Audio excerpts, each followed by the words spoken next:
옆에 계신 우리 사랑하는 성도님과 인사 나누도록 하겠습니다. 가장 고상한 지식으로 삽시다. 가장 고상한 지식을 합시다. 자, 가장 고상한 지식으로 살아가시기 바랍니다. 여러분, 뉴스를 보셨죠?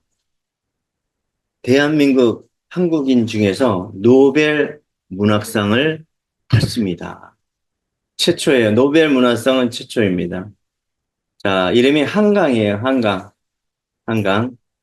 자, 또 노벨 평화상을 사실 타신 분이 있어요. 김대중 대통령이죠. 그죠? 그래서 노벨상은 이어서 두 번째로 탔지만 이 문학상은 첫 번째입니다. 한국인이 처음으로 문학상을 탔어요. 우리가 원서를 읽고 또 그것을 이해하잖아요. 대부분 좋은 서적은 원서로 쓰여져 있습니다. 그죠? 톨스토이의 작품이나 또 여러 유명한 이 작품들은 원서로 쓰여 있죠. 우리가 이해하기가 어려워요, 쉬워요? 어려워요. 그것도 번역해도 이해하기 어려워요. 그런데 이 노벨 문학상을 우리말로, 그죠? 원저서의 말로 우리가 들을 수 있다는 거, 볼 수 있다는 거, 그것은 참 은혜의 일입니다. 여러분, 한강이라는 아버지가 있습니다. 아버지가 쓴 책이 아재, 아재, 바라아재. 들어보셨죠? 그죠? 네. 문학가의 집안이에요. 그리고, 한강 여 작가가 쓴 책 중에서 유명한 책이 채식주의자라는 책이에요. 나는, 채식만 먹겠다. 채식만 먹겠다. 그 이유는, 광주 민주화 운동 5.18 민주화 항쟁을 거슬러 올라갑니다. 자, 김대중 대통령이 광주와 관련이 있죠, 그죠? 네. 광주와 민주화 운동에 관련이 있습니다. 이 작품도 광주를 배경으로서 쓴 작품입니다.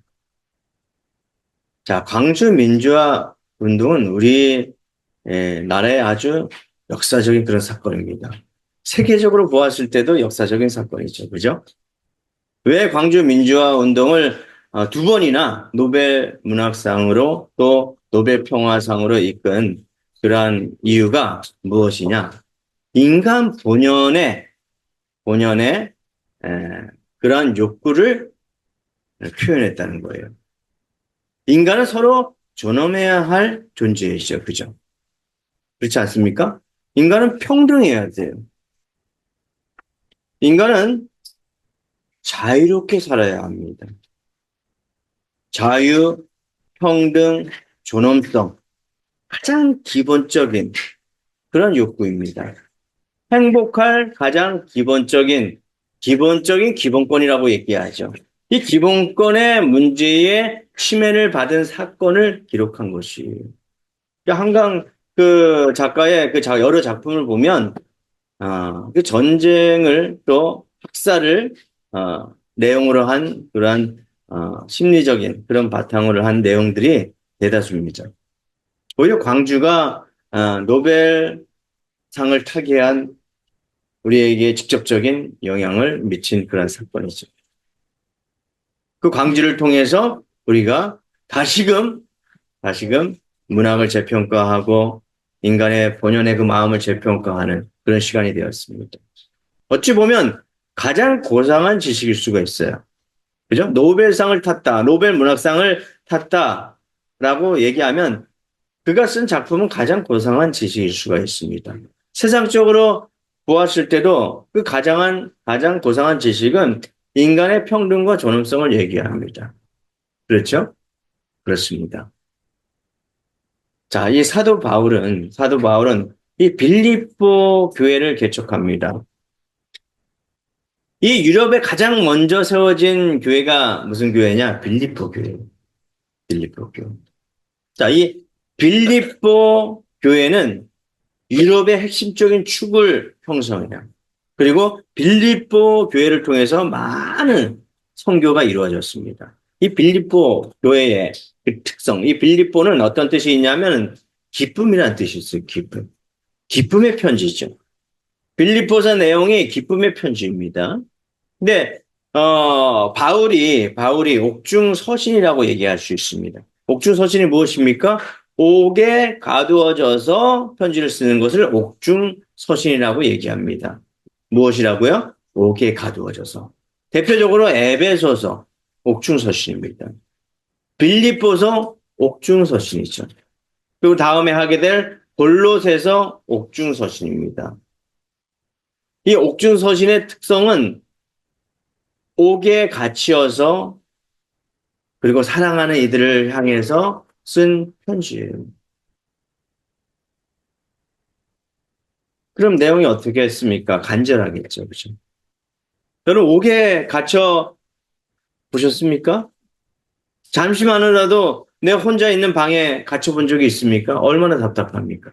그죠? 그런데 옥중에서 기뻐하면서 편지를 썼다는 것이에요. 갇힌 상태에서. 바울은 어떤 사람입니까? 옥에 갇히기도 하고 때로는 시험과 고통으로 채찍까지 맞았어요. 그죠? 환난과 위기를 수없이 겪은 사람입니다. 배를 타고 가다가 배가 난파되어서 어려움을 겪기도 했습니다. 그렇죠? 하나님께서 지시하고 하나님께서 그를 택하셨지만 그의 인생 여정은 순탄치 않았어요.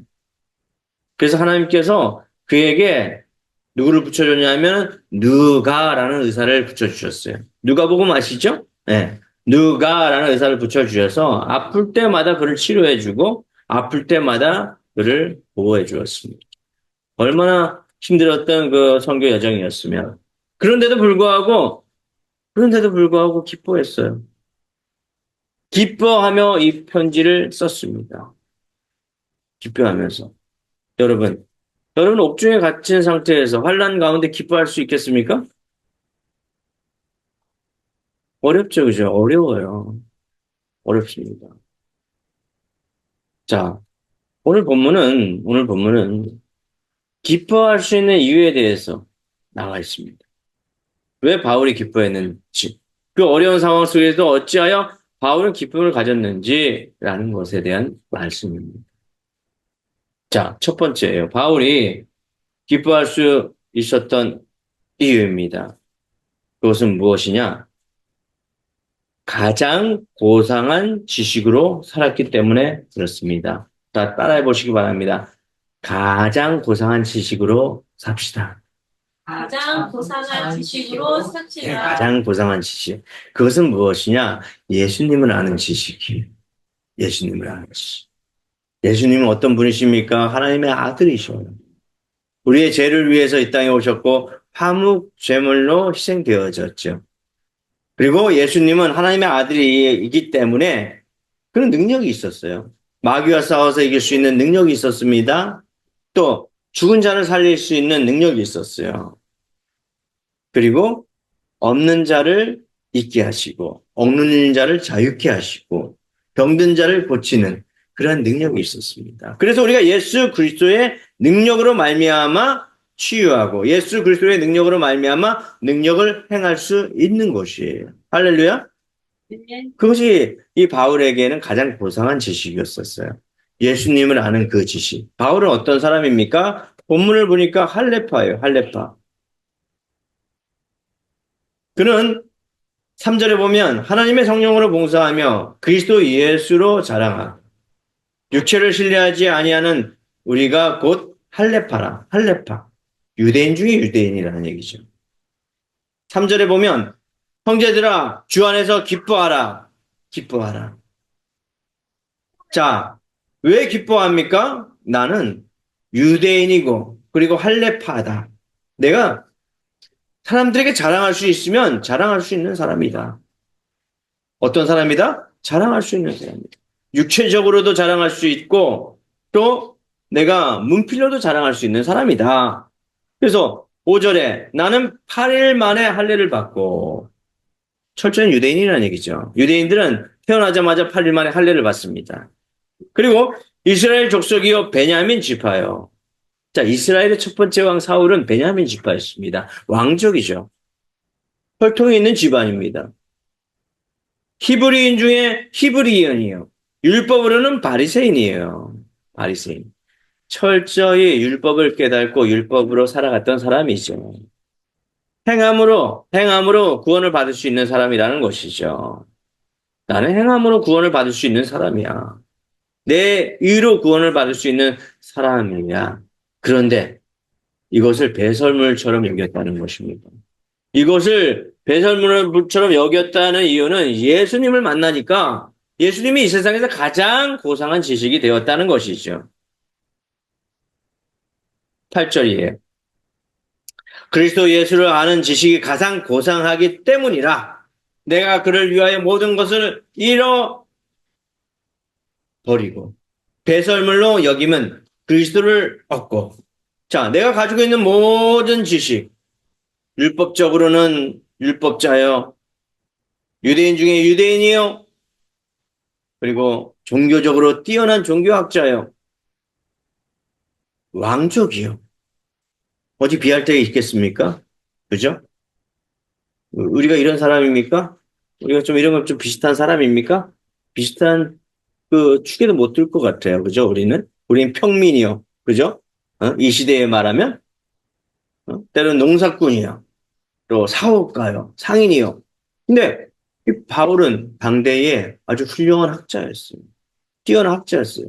그럼에도 불구하고 그는 가장한 그 지식, 예수를 아는 지식이 가장 고상하다라고 이야기합니다. 많은 사람들이 무엇을 위해 살아갑니까? 결국은 재물과 명예와 나의 자랑과 유익을 위해 살아가지 않습니까?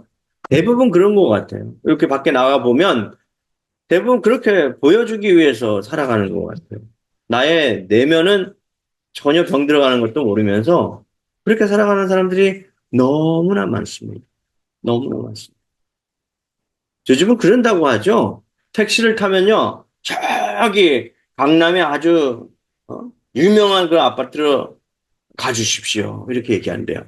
자기 집은 그 옆에 아주 초라한 그런 집에 살고 있는데도 강남에 저 클래식 무슨 아파트를 가주세요. 그렇게 얘기하고 그리고 내리면 조용히 그 뒷골목으로 가서 자기 집으로 간다는 거죠. 그리고 돈을 계산할 때도 아이고 유명한 백화점에 돈을 다 써서 돈이 없네요. 라고 하면서 카드로 계산을 한답니다. 카드로.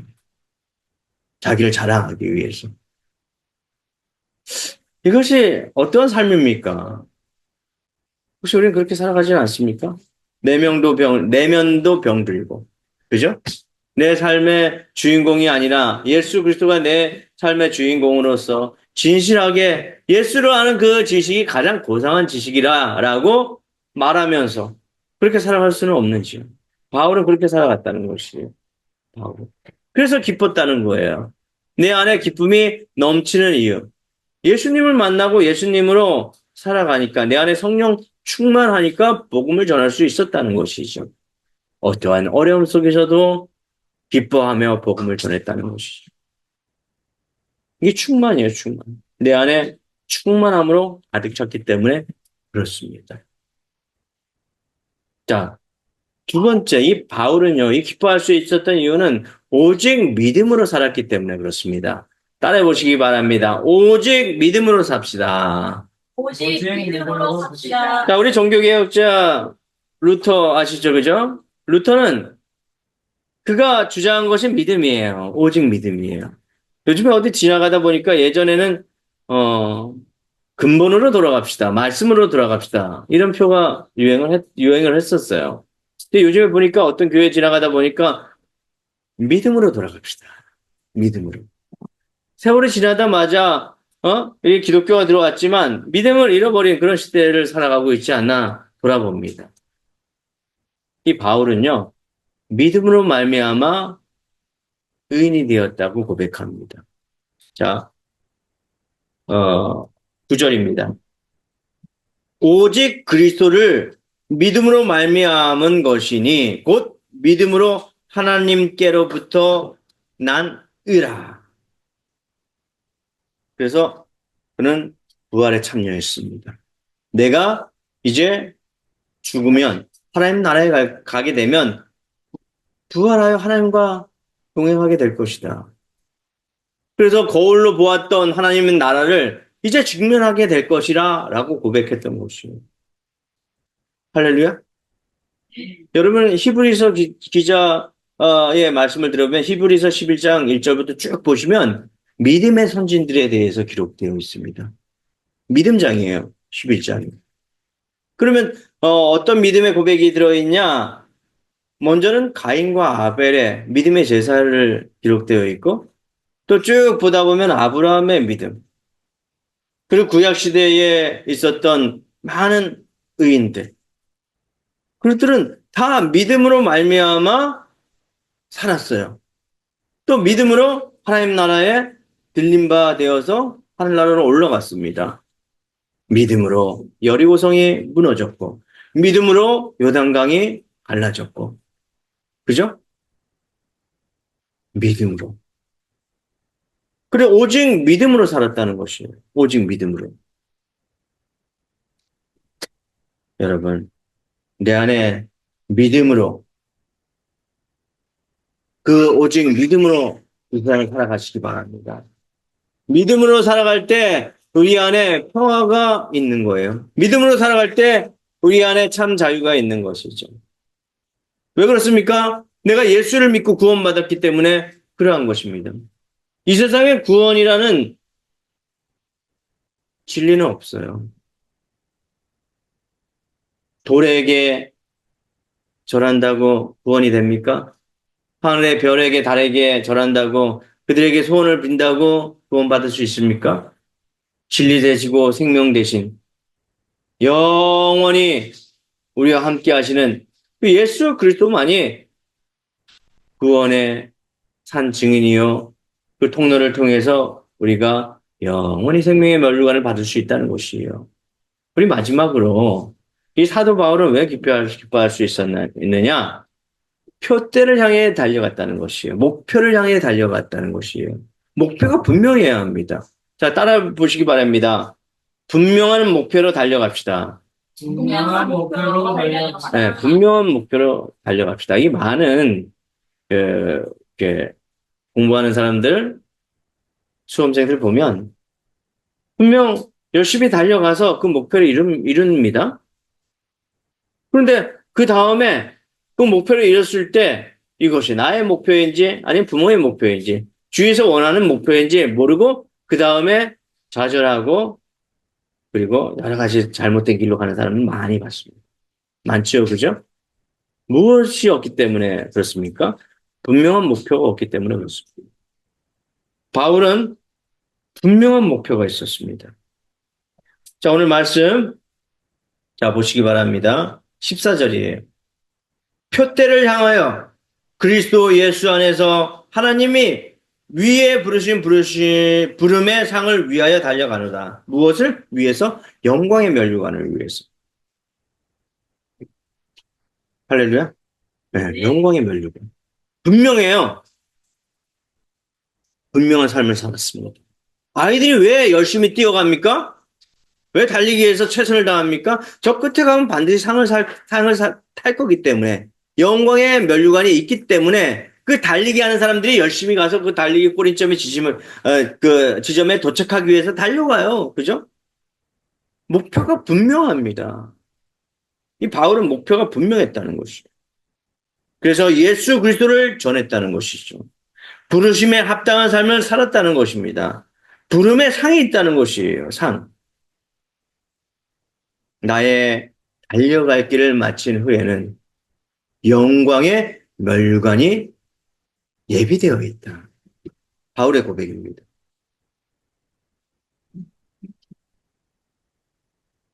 자, 12절이에요. 내가 이미 얻었다 함도 아니요 온전히 이루었다 함도 아니라 오직 내가 그리스도 예수께 잡힌 바 된 그것을 잡으려고 달려가느라. 그래서 날마다 내가 죽는 거예요. 날마다 내가 죽는 거야. 날마다. 우리 무궁화 아시죠? 무궁화는 하루살이 꽃이에요. 날마다 죽어요. 그리고 또 피어요. 하루살이 꽃이에요. 지고 떨어지면 옆에 있는 꽃이 또 핍니다. 이 바울은 날마다 내가 죽고 예수 그리스도로 사는 그런 인생을 살았어요. 내가 죽어야 돼요. 내가 죽어야지. 내가 죽어야지. 내가 살아있으면 예수님이 드러날 수 있겠습니까? 여러분 향로라는 그 길이 있어요. 향로. 우리가 그 왕릉에 가면 향로라는 길이 반드시 있습니다. 그 제사를 드리는 그런 곳인데 이 향이 가는 길이에요. 그리고 그 옆에는 왕이 가는 길이 있습니다. 약간 낮은 길이죠.